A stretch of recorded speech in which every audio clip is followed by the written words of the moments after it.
ಕಾಡನಲ್ಲಿ ಹಾಲು ಸಹಕಾರ ಸಂಘದ ವಾರ್ಷಿಕ ಮಹಾಸಭೆಯಲ್ಲಿ ಆಸೀನರಾಗಿರ್ತಕ್ಕಂಥ ಇದೇ ಡೈರಿಯ ನಿರಂತರವಾಗಿ 20-25 ವರ್ಷದಿಂದ ಅಧ್ಯಕ್ಷರಾಗಿರುವಂಥವರು ಮತ್ತು ಕೋಲಾರ ಕೋಚುಮುಲ್ಗೆ 4 ಸತಿ ನಿರ್ದೇಶಕರಾಗಿರ್ತಕ್ಕಂಥವರು, 1 ಸತಿ ಅಧ್ಯಕ್ಷರಾಗಿದ್ದರು, JDS ಪಕ್ಷದ ಅಧ್ಯಕ್ಷರೂ ಆಗಿರ್ತಕ್ಕಂಥ ನನ್ನ ಗುರುಗಳು ಸಮಾನರಾಗಿರ್ತಕ್ಕಂಥ ಕಾಡೇನಹಳ್ಳಿ ನಾಗರಾಜಣ್ಣವರೇ, ಈ ಡೈರಿಯ DMO ಆಗಿರ್ತಕ್ಕಂಥ ಕಿರಣ್ ಅವರೇ, ವೆಂಕಟರಮಣಣ್ಣನವರೇ, ಈ ವೇದಿಕೆಯ ಮೇಲೆ ಆಸೀನರಾಗಿರ್ತಕ್ಕಂಥ ಈ ಸಂಘದ ಎಲ್ಲ ಸದಸ್ಯರುಗಳೇ, ಮುಖ್ಯವಾಗಿ ಕಾಡೇನಹಳ್ಳಿ ಗ್ರಾಮದ ರೈತ ಬಾಂಧವರೇ,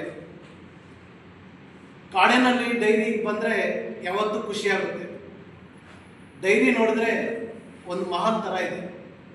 ಯಾಕೆ ಈ ಥರ ಎಲ್ಲ ಆಗುತ್ತಂತಂದರೆ, ಒಂದು ಸಂಘದ ಅಧ್ಯಕ್ಷರು, ಕಾರ್ಯದರ್ಶಿಗಳು, ಸದಸ್ಯರು, ಈ ಗ್ರಾಮಸ್ಥರೆಲ್ಲರೂ ಸೇರಿ ಒಗ್ಗಟ್ಟಿನಿಂದ ಹೋಗುವುದರಿಂದ ಒಂದು ಊರಿನ ಎಲ್ಲ ರೈತರಿಗೆ ಲಾಭ ಈ ಮುಖಾಂತರ ತಿಳಿಸಿಪಡೆದಿರ್ತಕ್ಕಂಥವರು ಕಾಡೇನಹಳ್ಳಿ ಗ್ರಾಮದವರು ಮತ್ತು ನಾಗರಾಜಣ್ಣವರು.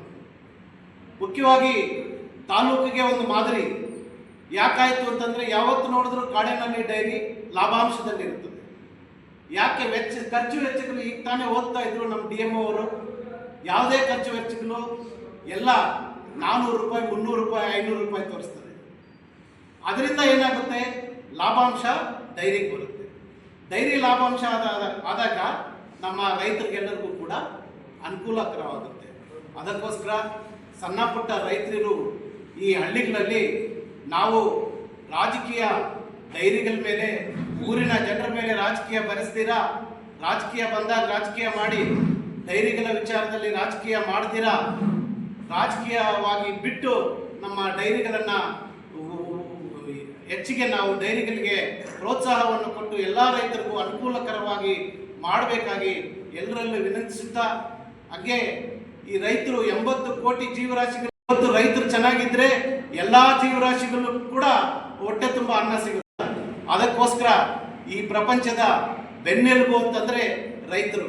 ಆ ರೈತರು ಚೆನ್ನಾಗಿರಬೇಕು ಅಂತಂದರೆ ಇಂಥ ಕಾಡೇನಹಳ್ಳಿ ಗ್ರಾಮದಲ್ಲಿರುವ ಹಾಲು ಡೈರಿಯನ್ನು ಒಂದು ಮಾದರಿಯಾಗಿ ತಗೊಂಡು ತಾಲೂಕಿನೆಲ್ಲ ಕೂಡ ಇದೇ ಥರ ಲಾಭಾಂಶ ಪಡೆದು ನಮ್ಮ ತಾಲೂಕಿನ ಎಲ್ಲ ರೈತರಿಗೂ ಅನುಕೂಲ ಆಗಲಿ ಅಂತ ಹೇಳ್ತಾ, ನನಗೆ ಈ ಅವಕಾಶವನ್ನು ಕೊಟ್ಟಿರ್ತಕ್ಕಂಥ ನಾಗರಾಜಣ್ಣವ್ರಿಗೆ ನಿಮ್ಗೆಲ್ಲರಿಗೂ ವಂದಿಸುತ್ತಾ ನಾನು ಮಾತನ್ನು ಮುಗಿಸ್ತೇನೆ.